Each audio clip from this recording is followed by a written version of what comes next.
ni Professor Nowan. Turibaza tuti iyo visualization yawe yagenze neza byagufasha iki? Dr. Joe Dispenza yerekana ko imyumvire yacu ishobora gufungura cyangwa gufunga uturemangingo genes cyangwa gene, uturemangingo tw'umubiri. Aho nari mvugishijwe bitewe no gusesengura ikinyarwanda.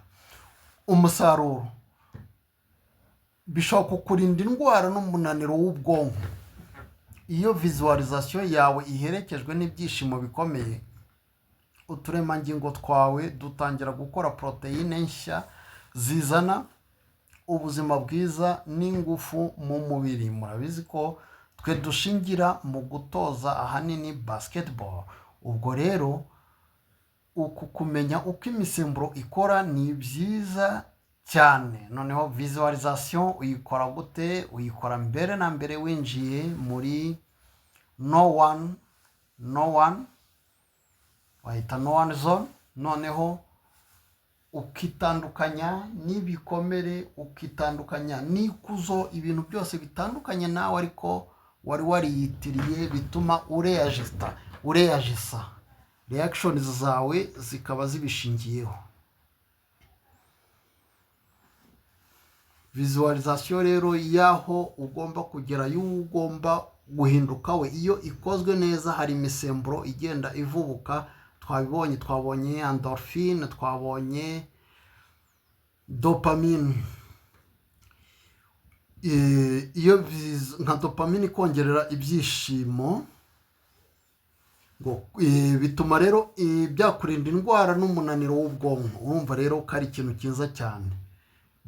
Noneho uturemangingo twawe tugatangira gukora proteine nshya zizana ubuzima bwiza n'ingufu mu mubiri.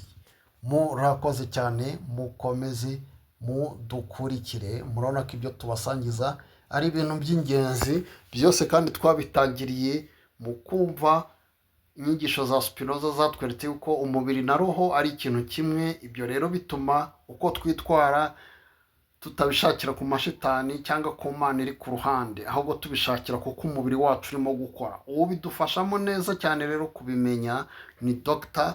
Joe Dispenza, wigeze gukora accident akavunika amagufwa y'umugongo, yagombye kuba ari muri paralizi, ariko icyo yahisemo ni ukwivura agendeye ku guhindura intekerezo. Ibyo rero nabyo yabonye bishoboka muri field nyinshi, niko nkatwe nka Coherent Coach tubikoresha dutoza abantu basketball, kandi dutoza abantu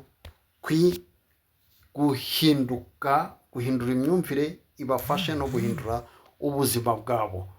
Murakoze cyane.